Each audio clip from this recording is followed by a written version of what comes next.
Tanggal 3 Mei 2022 yang lalu, klien saya itu membuat laporan polisi di Reskrim Polres Dairi terkait penganiayaan yang dilakukan secara bersama-sama atau pengeroyokan sebagaimana dimaksud pasal 170 KUHP.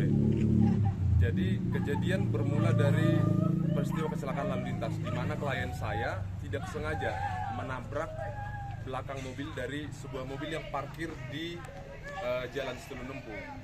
Jadi tidak sengaja. Nah, selanjutnya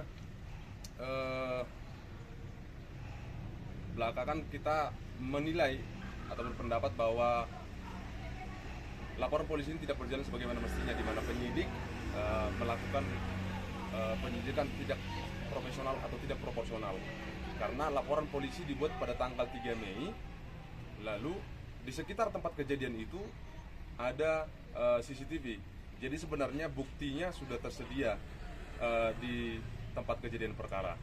Nah, hal inilah yang kami sampaikan pada saat kami melakukan audiensi dengan Kapolres dan Kasat Reskrim Polres Dairi.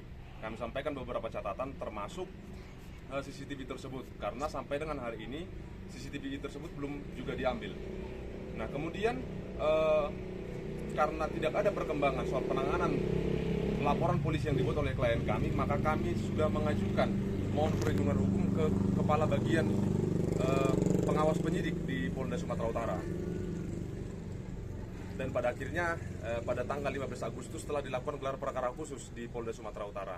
Dan gelar perkara khusus tersebut sudah memberikan petunjuk kepada penyidik untuk antara lain melakukan BAP konfrontasi antara pelaku dan saksi-saksi dengan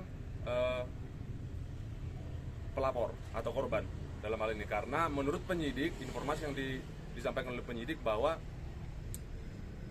terdapat perbedaan keterangan antara para pelaku yang kita laporkan dengan laporan yang dibuat oleh korban. Jadi petunjuk dari gelar perkara khusus dari Polda Sumatera Utara untuk melakukan pemeriksaan secara konfrontasi.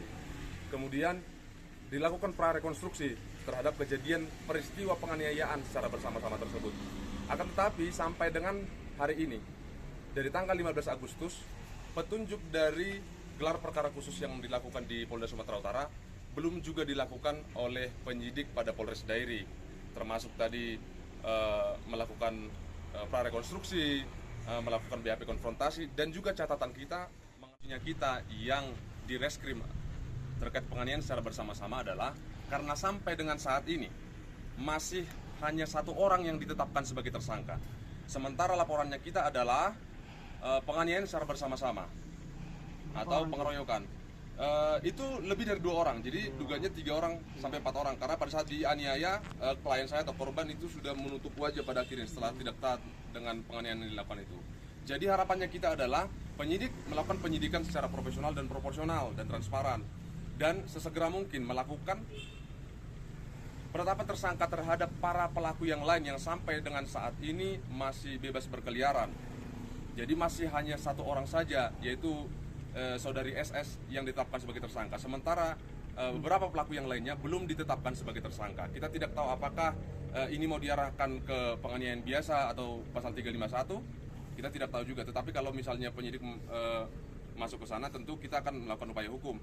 Nah, mengenai karena pada saat hari ini kita datang sebagai warga negara yang baik, kita menghadiri panggilan dari Satlantas Polres Dairi terkait laporan polisi yang dibuat oleh orang yang mengaku sebagai korban kecelakaan lalu lintas. Karena sebenarnya pada saat kecelakaan tidak ada siapapun yang ditabrak atau disenggol oleh saudari Reni Pardede atau klien saya. Jadi kami berharap bahwa penyidik pada Satlantas Polres Dairi juga bisa melakukan penyidikan ini secara profesional dan proporsional. Kira-kira begitu. Ada langkah-langkah lain nggak ke depan terkait perkara ini yang langkah-langkah lain mungkin karena sejajar dengan harapannya kita supaya dilakukan penetapan tersangka seperti yang kami sampaikan tadi. Ya mungkin klien kami akan mengirimkan surat secara pribadi mohon perlindungan hukum pada Kapolri dan juga Panglima TNI.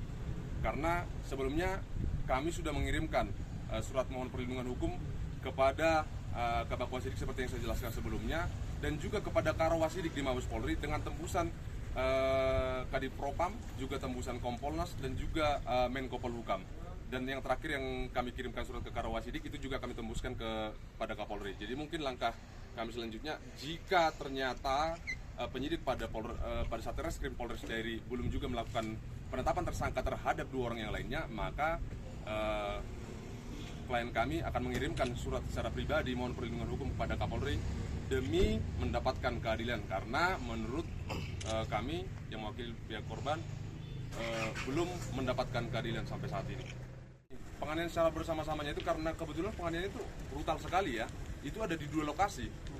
Jadi pertama di sebelah begitu keluar mobil, di sebelah pintu dari driver itu dilakukan, langsung dikerumuni oleh para pelaku dan dijambak, dipukul, ditinju dan ditendang juga. Nah setelah dari situ jadi sudah dikerumuni oleh warga, kemudian warga yang mencoba melerai membawa ke toko obat Varia. Nah dan di sana masih dilakukan penganiayaan lagi oleh tersangka SS. Ditarik rambutnya, dijambak ketika korban duduk, dijambak dari belakang dan dibanting ke lantai. Jadi luka-luka yang terjadi itu di kepala, di wajah, di perut, juga di tangan. Nanti kemana hasil visumnya udah sampai ke Polres? Sudah sampai hasil visumnya ke Polres. Belakang mobil saja, jadi tidak ada siapapun di sana pejalan kaki yang ditabrak atau disenggol. Tapi belakangan kan di di laporan polisi yang dibuat di Satlantas ini ada 2 orang yang mengaku sebagai korban. Ada 2 orang yang mengaku sebagai korban kecelakaan. Kira-kira begitu. Jadi kalau misalnya tapi nanti kan itu kan akan dibuktikan di persidangan, dan kalau misalnya kita kira bahwa keterangan itu adalah keterangan palsu, ya mungkin kita akan membuat laporan kembali mengenai keterangan palsu yang dia buat. Sebelumnya nggak ada rupanya upaya dimediasi dan mungkin.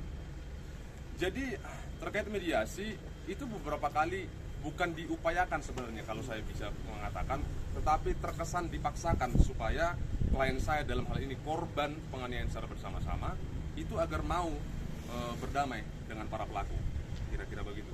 Tapi sampai dengan saat ini tidak ada itikat baik dari mereka, dari para pelaku untuk misalnya mengakui kesalahannya atau meminta maaf, itu tidak pernah ada.